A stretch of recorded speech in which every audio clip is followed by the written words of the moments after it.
항상 함께 있으리라 하시니라. 아멘. 살다 보면 인생이 참 모호하게 느껴질 때가 있습니다.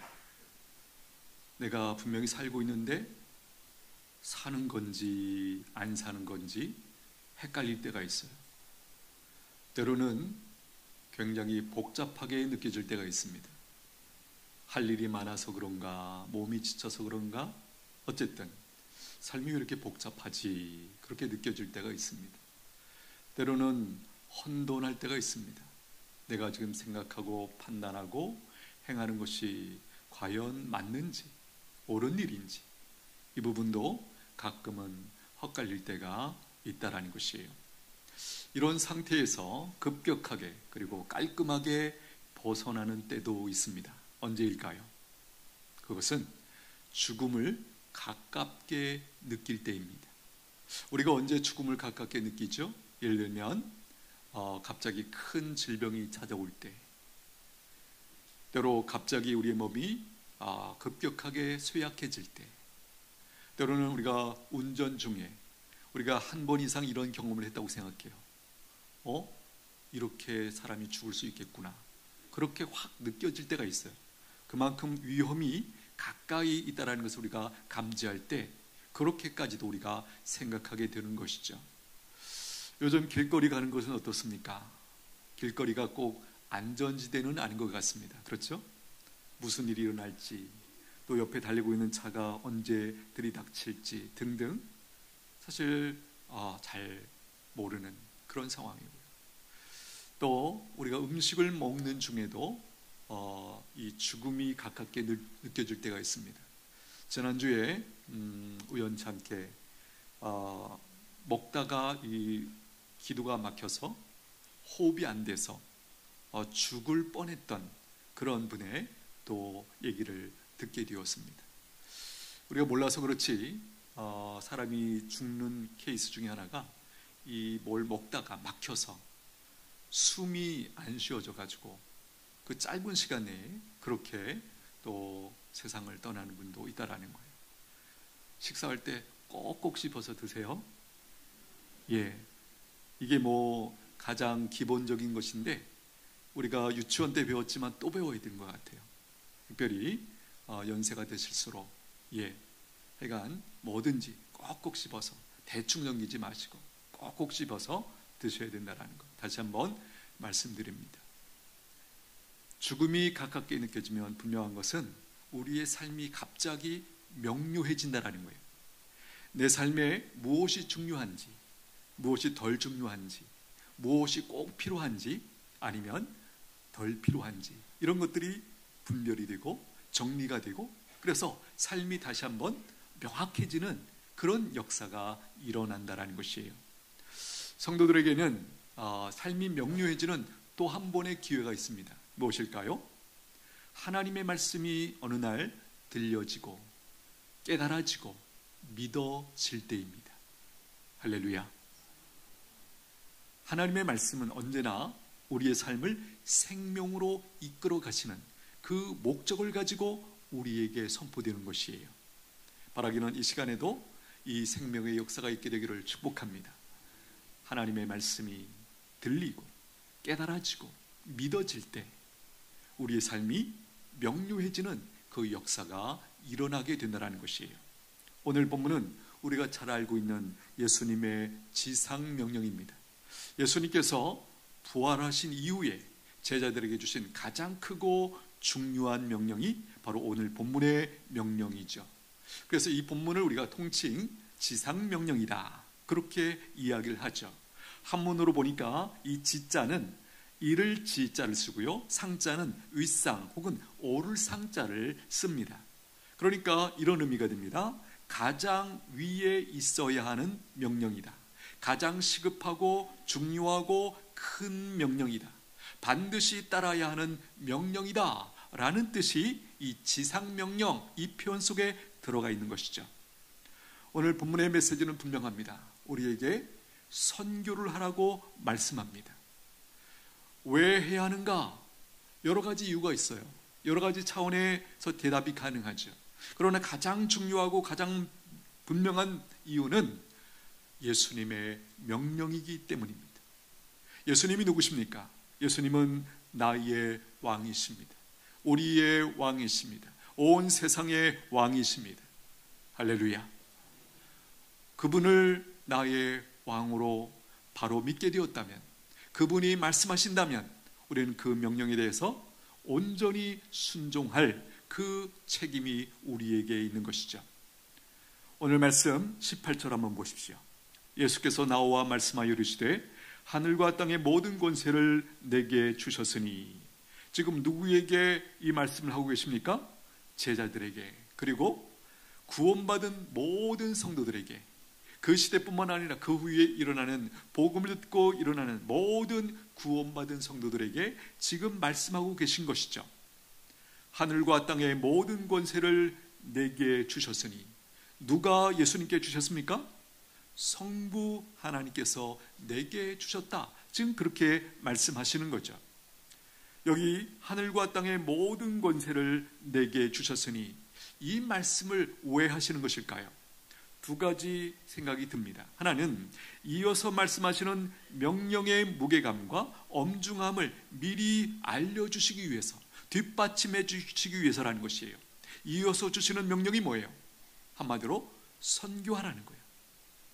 나라를 넘어가서 다른 모든 민족을 복음으로 섬겨라 라고 하는 선교 명령, 이 명령이 얼마나 중요한 명령인지를 먼저 이 18절에서 전제하면서 그 다음에 말씀하시는 거죠. 세상의 주인이시고 왕인 내가 명령한다. 세상의 모든 것을 통제할 수 있는 권세와 힘을 성부께 받은 내가 너희에게 명령한다. 준엄한 명령이다 라는 것이에요. 또 한 가지 여기서 발견하는 중요한 메시지는, 지상 명령은 네 힘으로 하는 것이 아니라 내가 주는 힘으로 하는 것이다. 이 메시지도 여기 있는 것이죠. 그래서 우리가 하고자 하면 하나님께서 할 수 있도록 길을 열어주시고, 필요한 힘을, 또 필요한 상황들을 공급해 주십니다. 인도해 주십니다. 할렐루야. 저는 간증을 들을 기회가 많이 있지만, 특별히 이 부분과 관련해서 이런 간증이 기억이 납니다. 정확하지 않지만 이런 거예요. 어떤 성도가 이 말씀을 이제 새롭게 깨닫고 들으면서, 나도 내가 있는 위치에서 이 명령을 어떻게 수행할 수 있을까를 고민하면서 기도하는 거죠. 그래서 나름대로 조금씩 이 명령을 이제 받들기 위해서 나름대로 이렇게 이제 노력을 합니다. 그런데 이분이 뭔가를 감지하는 거죠. 내가 이 명령에 기꺼이 이렇게 순종하고자 하니까 하나님께서 나를 도우시는구나. 이 부분이 자기의 삶 가운데 명확하게 느껴지고 깨달아지더라는 거예요. 자기의 사업도 마찬가지고, 자녀들의 문제도 그렇고, 여러 가지 면에서 하나님께서 지금 나를 돕고 계시는구나, 내 길을 여시는구나, 이게 느껴지더라는 거예요. 그렇습니다. 성경에 많은 명령이 있습니다. 그런데 우리가 기꺼이 그 명령들에 대해서 순종하고자 애쓰면 하나님께서 길을 열으세요. 그 명령에 순종하는 그것이 가능하도록, 그의 혹은 나의 순종을 통하여 그 하나님의 뜻이 온전히 이루어질 수 있도록 하나님께서 그렇게 여러 가지 방면에서 도와주시더라는 거예요. 오늘 은총에 속한 모든 성도들, 이 예수님의 이 준엄한 명령이 오늘 나에게 주신 명령인 것도 깨닫게 되시기를 축복합니다. 우리가 엄청나게 뭘 할 수 있는 건 아니에요. 그러나 내가 하나님의 백성이기에, 온 세상의 왕이신 그분의 명령에 나도 마땅히 반응하는 자이기에, 내가 할 수 있는 이 삶의 자리에서 내가 할 수 있는 최선을 다해 보겠다, 이 중심, 이 결단이 있게 되기를 축복합니다. 그렇게 순종하고자 할 때 하나님께서 우리가 그렇게 순종할 수 있도록 길을 여시고 도와주시는 그 역사도 함께 한다라는 것이에요. 이어서 19절로 20절에서는 지상 명령을 행하는 대상, 방법, 정도를 이어서 가르쳐주고 계시죠. 19절 보십니다. 그러므로 너희는 가서 모든 민족을 제자로 삼아 아버지와 아들과 성령의 이름으로 세례를 베풀고, 모든 민족을, 선교의 대상이죠. 어떤 민족은 빼면 안 됩니다. 우리 위에 사는, 우리 북한에 있는 우리 동족도 마찬가지고, 혹은 뭐 우리가 알지 못하는 아마존에 있는 어떤 종족도 마찬가지고, 이 세상의 어떤 종족도 예외가 아니에요. 모든 민족을 복음으로 섬겨라. 그 다음에 그래서 그들을 제자로 삼아서 아버지와 아들과 성령의 이름으로 세례를 베풀고, 세례가 무엇입니까? 하나님의 자녀가 되었다는 표징이죠. 그 표징으로서 세례를 베푸는 것입니다. 여기 앞에 너희는 가서, 가라라는 표현을 우리가 한번 주목하게 됩니다. 가라, 무슨 뜻이에요? 이 표현을 모르는 분이 안 계시죠? 조금 의미를 확장하면 이런 뜻입니다. 안주하지 말라, 머뭇거리지 말라, 주저하지 말라는 거예요. 이 하나님의 지상 명령에 대해서 네가 할 수 있는 방법을, 네가 할 수 있는 그 네가 삶의 자리에서 뭔가 시도하라, 그런 뜻이죠. 어떤 분들은 나의 상황은 이래서 안 되고 또 저래서 안 되고 다음에 하겠습니다, 그렇게 말하지 말라는 거예요. 우리가 가끔 이제 어떤 직분이나 사역을 맡길 때도 이렇게 반응하는 분들 계세요. 제가 너무 부족해서. 그러면 제가 속으로 그래요. 맞습니다. 그리고 겉으로는 이렇게 얘기하죠. 당신이 부족한 것도 맞고요. 사실 저부터 시작해서 부족하지 않아서 하나님께서 이 일을 맡겨주시는 분은 우리 가운데 아무도 안 계세요. 맞죠? 맞죠? 그죠? 맞습니다. 하나님의 놀라운 방법은 우리를 다 준비시켜서 일하는 경우도 가끔 있지만 많은 경우는 아닌 것 같아요. 일단 부르심에 대해서 순종하고자 하면 가면서 하나님께서 우리를 빚어가시는 그 역사를 일으키신다라는 것이에요. 그러므로 주저하지 마십시오. 하나님, 제가 이 상황에서, 제가 있는 위치에서 어떻게 하면 좋을까요? 어떻게 이 말씀을 순종할 수 있을까요? 진지하게 여쭙고 기도하면서 하나님 앞에 구하면 뭔가 길을 여세요. 우리가 기억하는 아브라함, 하나님께서 갈대아 우르에서 나름대로 아브라함이 잘 살고 있었죠. 찾아오셔서 이렇게 말씀합니다. 내 부모와 친척집을 떠나 내가 네게 보여줄 땅으로 가라. 어떻게 했죠? 갔죠. 그 결과 어떻게 되었습니까? 그가 믿음의 사람으로 살게 되었어요. 성경에 기록된 사람이 되고 소위 말하는 믿음의 조상이 된 것입니다. 그가 그때 거기서 가지 않았다면, 사실 가지 않을 이유는 우리가 아브라함의 삶의 정황을 보면 얼마든지 있었어요. 일단 가장 중요한 것, 삶의 터전이 확실하게 거기서 자리 잡고 있었기 때문에 그것에, 그 상황에서 이동한다? 쉽지 않죠. 그런데 우리가 보는 것처럼 그가 가라는 이 하나님의 명령에 순종해서 갔습니다. 또 이 순종이 참 귀한 게 뭡니까? 어디로 가라, 이게 아니에요. 보여줄 땅으로 가라는 거예요. 어디 보여준 땅이 아니고 보여줄 땅이에요. 가면서 가르쳐 주겠다라는 거예요. 이 부분이 참 애매하죠. 순종하고 싶은데 이게 좀 확실하면 좀 확실하게 내가 좀 몸을 던지고 뭔가 이렇게 투자를 할 것 같은데, 느낌이 헌신할 것 같은데, 이게 애매한 거죠. 확실하지 않은, 모호한 그런 것 때문에 우리가 주저하는 경우가 많이 있더라는 거예요. 그러나 우리 아브라함을 통해서 하나님께서 우리에게 도전하시는 믿음은 우리의 계산, 우리의 판단 가지고 선택하지 말라는 거예요. 그냥 단순히 하나님 말씀 붙들고 가보라. 이게 믿음의 도전이에요. 가서 예수님의 제자를 삼으라. 이게 무슨 뜻이죠? 그를 구원받게 하라. 하나님의 백성답게 살게 하라. 너희들처럼 모든 민족을 복음으로 섬기는 그 영광스러운 삶을 살게 만들어라. 그런 뜻이 여기 제자를 삼으라 라는 표현 속에 들어가 있는 것이죠. 20절 보십시오. 내가 너희에게 분부한 모든 것을 가르쳐 지키게 하라. 볼지어다 내가 세상 끝날까지 너희와 항상 함께 있으리라 하시니라. 내가 너희에게 분부한 모든 것, 다르게 말하면 예수님의 모든 가르침, 또 다르게 말하면 성경 전체를, 모든 것을 가르쳐 지키게 하라. 오늘 이 시대에 우리 한국교회를 돌아보게 됩니다. 하나님의 말씀을 가르치는 것 열심히 하고 있고 상당히 잘하고 있다라고 저는 개인적으로 판단합니다. 그런데 아쉬운 부분이 바로 그 뒤에 있는 표현이죠. 가르쳐, 여기까지는 잘하는데 지키게 하라. 이 부분은 어떨까? 제 소견에는 못하고 있다.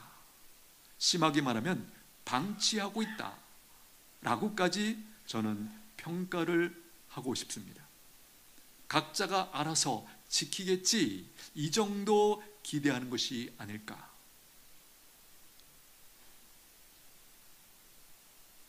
어떻게 보면 기독교 역사, 우리 땅에 복음이 들어온 역사의 이 시간을 우리가 계산하면 지금 이 시대의 이 사회에서 기독교가 세상 사람들에게 듣는 평가, 이게 과연 정당한 점수인가? 그런 질문을 하게 됩니다. 물론 우리가 이런 건 기억하셔야 됩니다. 어느 시대고 복음을 환영했던 시대나 상황이나 사람들은 없었어요. 왜 그럴까요? 근본적으로 복음은 타락한 사람들의 그 죄의 속성과 부딪히게 되어 있어요.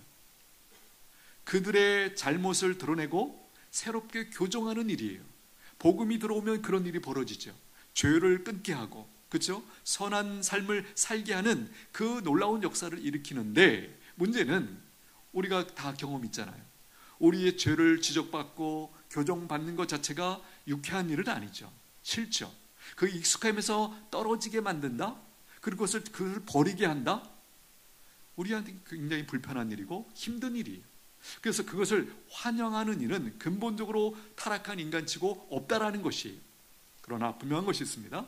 시간이 지나면서 그 복음의 역사로 말미암아 삶이 바뀌고 다른 삶을 사는 사람들이 주변에 한두 명씩 생겨나면서 점차 이 복음에 대한 평가가 달라지기 시작한다는 것이, 앞에서 말씀드렸지만 지금 이 시대의 이 한국 교회가 우리 대한민국 사람들에게 받는 이 평가가 과연 타당한가? 말씀드린 것처럼 저는 그렇지 않다고 생각해요. 그 이유 중에 하나가 뭘까? 우리가 머리로는 상당히 말씀을 아는 것 같아요. 그런데 우리가 손과 발로 움직이는 면에서 말씀을 지키고 순종하는 여기에 있어서는 우리가 사실 그들의 평가에 대해서 할 말이 없다, 그런 생각이 듭니다. 그렇다면 교회가 어떻게 성도들을 하나님의 말씀을 가르칠 뿐만 아니라 지키게 할 수 있을까? 현재 제 소견에서의 대안은 목장입니다. 목장.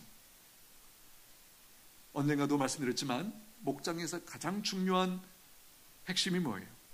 함께 말씀을 지킬 수 있도록 격려하는 일이에요. 우리가 약속을 하고 지키고 와서 그 결과를 나누고 위에서 기도해주고 하는 이런 일들이 없이는 각자가 알아서 잘 지킬 것이다? 너무나 막연한, 그렇죠? 우리가 분명히 알고 있는 것은 말씀을 지키지 않으면 그 하나님의 말씀은 나와 상관이 없다라는 것이에요. 맞습니까? 맞습니까? 알기만 하면 잘하는 거예요? 물론 아는 것 단계 면에서는 필요하고 중요하죠.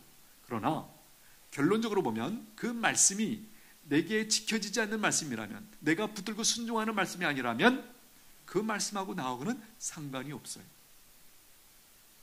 그 말씀에 지혜가 있습니다. 능력이 있습니다. 방향이 있습니다. 우리에게 필요한 것을 공급하는 그 하나님의 은혜가 그 말씀 가운데 있는 줄로 믿습니다. 25년도 우리의 믿음이 성장하기를 원합니다. 그 믿음이 삶 속에서 행동으로, 삶으로 열매 맺는 그 은혜까지 여러분들이 누실 수 있게 되기를 축복합니다. 20절 중간에 보시면 볼지어다 내가 세상 끝날까지 너희와 항상 함께 있으리라 하시니라. 세상 끝날까지 항상 함께 있으리라. 여기 항상 함께 있으리라, 이 말씀만 우리가 떼어놓고 한번 생각을 해보기를 원합니다. 사랑하는 관계에서 이 말만큼 좋은 말도 없죠. 이렇게 우리의 마음을 따뜻하게 만들어주는 표현도 없어요. 내가 항상 너와 함께 할 거야. 사랑하는 이가 이렇게 고백해 줄 때, 약속해 줄 때 그 말이 우리에게 얼마나 따뜻하게 느껴지는지. 또 이 말씀을 이런 맥락에서 한번 보십시오. 초행길입니다. 쉽지 않은 길을 가려고 합니다. 어려운 길입니다. 위험한 길입니다. 그런데 이 말을 누가 해주느냐에 따라서 그 감동과 든든함의 정도가 달라지죠. 우리에게 누가 이 말을 해줍니까? 아버지가? 어머니가? 혹은 친구가? 혹은 어떤 사람들은 뭐 그 초행길, 위험한 길, 요즘에 가끔 보면 연예인들 보디가드를 사잖아요. 그렇죠? 그래서 그 훈련된 분들이 옆에 쫙 이렇게 보호해주고 나가는 그 장면들 우리가 보지 않습니까? 오늘 이 말씀 누가 누구에게 주시는 말씀이에요? 예수님께서 그의 부르신 자들에게, 제자들에게, 그리고 오늘 우리에게 이 말씀을 해주고 계십니다. 할렐루야. 이 말씀이, 이 약속의 말씀이 내게 뭔가 느낌이 옵니까? 내게 감동이 되고 내게 이 말씀이 믿어지면서 내 안에 하나님이 나와 함께 하신다면 상황은 달라지지, 이렇게 뭔가 나에게 변화를 일으키느냐, 그 질문을 지금 드리고 있는 거예요. 하나님의 말씀은 믿을 때, 믿어질 때 반드시 내 안에 어떤 역사를 일으킵니다. 할렐루야. 바라기는 오늘 이 약속의 말씀, 내가 항상 너희와 함께 하겠다, 이 약속의 말씀이 믿어지는 은혜가 있게 되기를 축복합니다. 예수님께서 왜 우리와 함께 하시겠다고 하십니까? 첫 번째 이유는 우리를 사랑하시기 때문이지.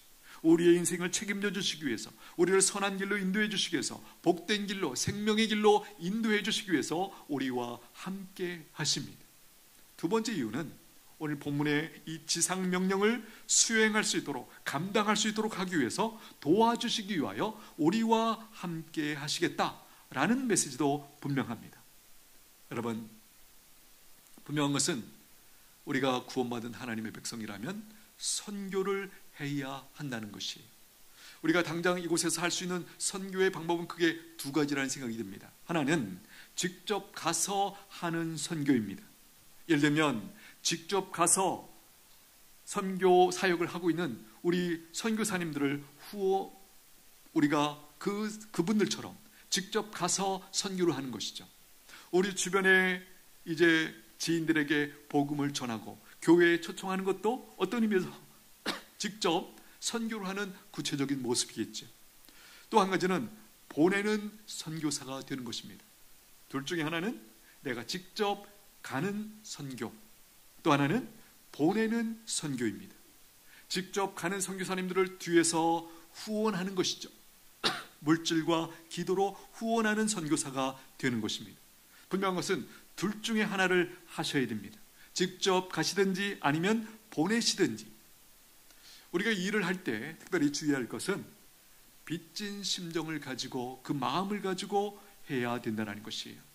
우리가 곰곰이 들어보면 우리는 분명히 복음의 빚진 자들입니다. 내가 복음을 듣기까지 누군가의 수고와 헌신과 헌금이 있었기에 내가 복음을 드디어 받고 구원을 받을 수 있었습니다. 맞습니까? 우리나라를 보십시오. 1900년대 초에 어떻게 미국 선교사님들이 이 조선 땅에 들어올 수 있었습니까? 그 미국에 있는 어떤 교회에서 선교사로 헌신한 그분을 후원한 거예요. 파송한 거예요. 우리가 마치 몽골의 에르카 선교사님을 파송한 것처럼 선교사들을 모집하고 그들을 이 조선, 한 번도 듣도 보도 못한 그 시대에 이 땅에 선교사로 보내주셨기 때문에 이곳에 복음이 들어왔고, 어느덧 오늘 우리에게까지 그 복음이 들려지고 우리가 예수님을 믿고 구원을 받아 어느덧 복음을 섬기는 자가 되게 하셨습니다. 할렐루야.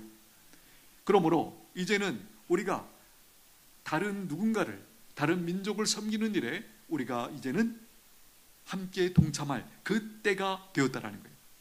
내가 그 누군가가 되어서 수고하고 헌신하고 헌금해서 다른 나라에 있는 누군가가 복음을 들을 수 있도록 우리가 힘쓰는 것, 도와주는 것, 이 모든 일 우리가 해야 할 선교 사역이다라는 것이에요. 다시 한번 오늘 본문에서 예수님께서 엄중하게 말씀하시는 이 선교 사역, 우리 각자가 각자의 삶에 있는 곳에서 붙드실 수 있게 되기를 축복합니다. 얼마 전에 안타까운 비행기 사고가 있었습니다.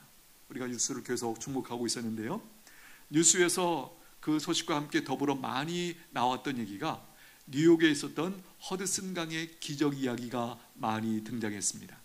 2009년 1월 15일 뉴욕시에 있는 라가디아 공항에서 출발한 비행기가 그것도 출발하지 얼마 되지 않아서 새와 충돌을 했어요.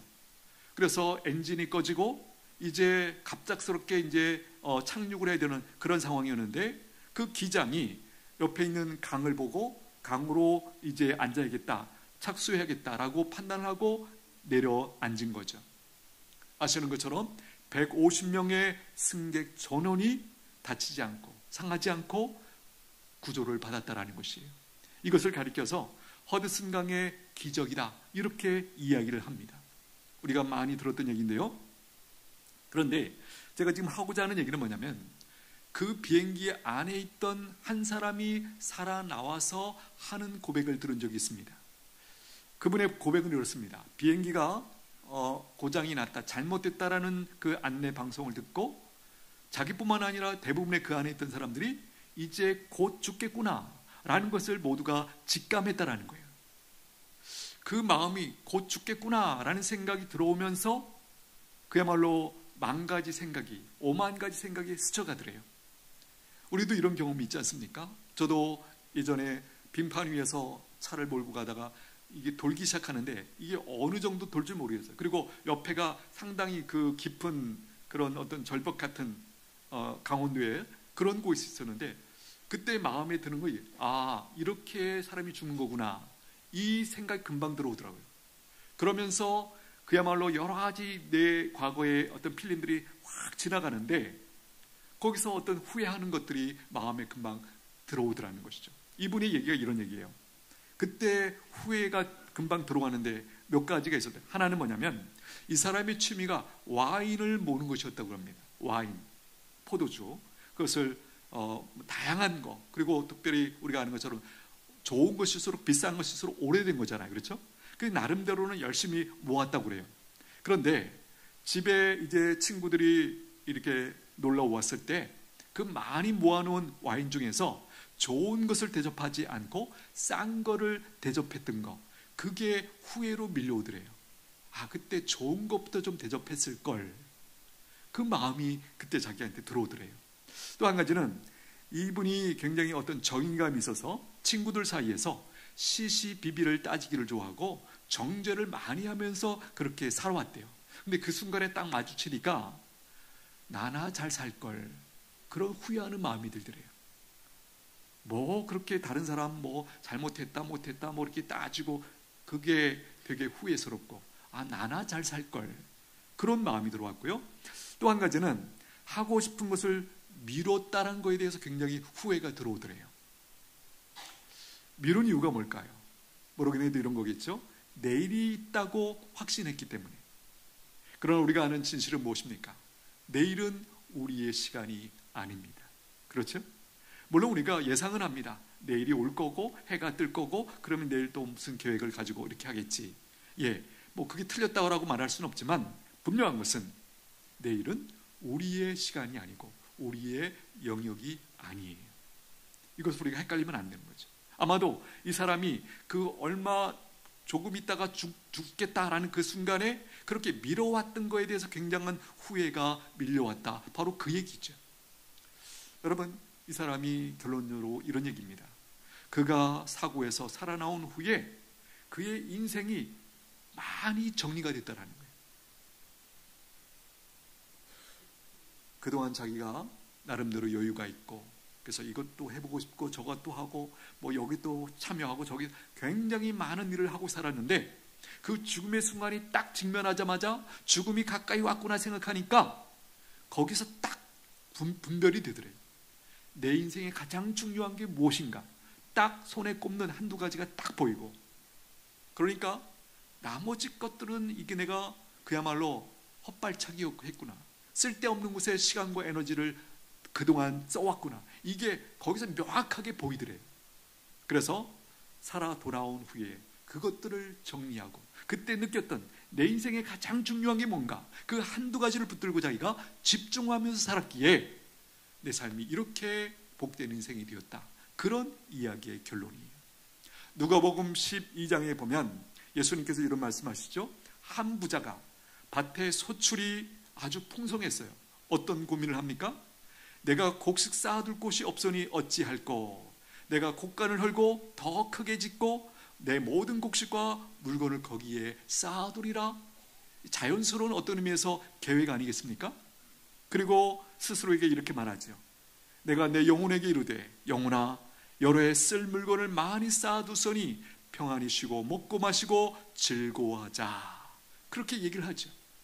그때 하나님께서 이렇게 말씀하십니다. 하나님은 이르시되 어리석은 자여 오늘 밤에 내 영혼을 도로 찾으리니 그러면 내 준비한 것이 누구의 것이 되겠느냐 하셨으니 자기를 위하여 재물을 쌓아두고 하나님께 대하여 부유하지 못한 자가 이와 같으리라. 이 예수님의 말씀 분명합니다. 그렇죠? 돈을 내가 가지고 있을 때 그것을 선하게 하나님의 뜻을 위하여 아름답게 사용하라는 것이에요. 우리가 잘 알고 있는 명언이 있죠. 돈이 통장에 있다고 해서 내 것은 아니에요. 내 것은 어디까지입니까? 내가 쓴 것만이 내 것이다. 맞습니까? 맞습니까? 앞에서 예를 들었던 이 비행기 사고에서 살아난 이 사람, 뭐 와인 취미가 와인병 모으고 이런 거 보니까 굉장히 부유했던 것 같아요. 그런데 그가 그때 만약 거기서 죽었더라면 어떻게 됐을까요? 그가 열심히 쌓아 모았던 그 재산, 물론 뭐 가까이 있는 가족들이 가졌겠죠. 그러나 오늘 우리가 말하고 있는 맥락을 말하면 그 사람 것이 아니었다라는 거예요. 그렇죠? 우리가 우리에게 주신 그것이 물질이 얼마든지 우리가 있을 때 정말 지혜를 구하면서 이거를 뜻깊게, 물론 당연히 나를 위해서 우리 자녀들을 위해서 당연히 써야겠죠. 그리고도 또 우리가 남는 것이 있다면 우리가 의미 있게 가치 있게 쓰는 것에 대해서 하나님께서 우리에게 가르쳐 주시고 또 그 부분에 대해서 우리에게 명령하고 있다는 이 부분을 우리가 기억하면서 우리가 그 부분을 아름답게 쓰는 그 결단이 있게 되기를 축복합니다. 선교하라. 이것은 성도들에게 책임일 뿐만 아니라 사명이고 동시에 특권인 줄로 믿습니다. 서두에서 말씀드렸습니다. 우리의 인생, 죽음이 가까이 있을 때만 가장 중요한 것이 무엇인지가 분명하게 보여지고 삶이 명료해집니다. 우리의 삶이 복잡하고 혼돈스럽고 모호하다면, 그래서 여러 가지 이유가 있습니다만은 오늘 본문은 우리가 같이 연결하면, 그렇죠? 우리가 사명, 가장 중요한 거, 그것을 분별하지 못한 채 살고 있기 때문에 그러하다라는 것이죠. 바라기는 우리가 그 시점에 가서야, 죽음에 가까이 가서야 깨닫는 것이 아니고 오늘 말씀을 듣고 깨닫고 내 인생의 가장 중요한 것 한두 가지 붙들고 집중하시는 인생 되시기를 축복합니다. 우리 한번 같이 기도하겠습니다. 하나님은 우리가 주님의 지상명령에 참여할 기회와 은혜를 주고 싶어 하십니다. 구원받은 사람들이라면 하나님의 구원 계획에 참여하는 것은 특권입니다. 사명입니다. 우리 모두는 복음의 빚진 자들입니다. 그러므로 갚아야 합니다. 직접 가서 선교를 하든지 또 혹은 선교사를 후원하는 이 둘 중에 하나를 해야 됩니다. 이렇게 기도하면 좋겠습니다. 하나님 아버지, 저희들에게 지상명령에 순종하고 헌신할 수 있는 기회 주셔서 감사합니다. 마음을 다해 빚을 갚는 심정으로 참여할 수 있도록 은총을 베풀어 주옵소서. 항상 함께 있으리란 이 약속을 풍성하게 누리는 저희들 모두가 되게 하여 주시옵소서. 우리 잠시 한번 같이 기도합니다. 하나님, 그렇습니다. 내 통장에 있다고 내 것이 아니고 내가 쓴 것만이 내 것인 것을 고백합니다. 우리에게 주신 시간과 건강과 물질, 우리의 인생, 삶이 복잡한 것 같지만 사실은 하나님의 사명 붙들 때 우리의 삶이 명료해지고 명확하게 되는 이 놀라운 은총 저희가 누리기를 원합니다. 혼돈 가운데, 모호함 가운데, 복잡한 가운데 살지 않도록 도와주시고 우리에게 주신 그 귀한 사명 붙들고 집중하여 살아가는 은천의 모든 성도들 되게 하여 주시옵소서. 예수님의 이름으로 기도하옵나이다. 아멘.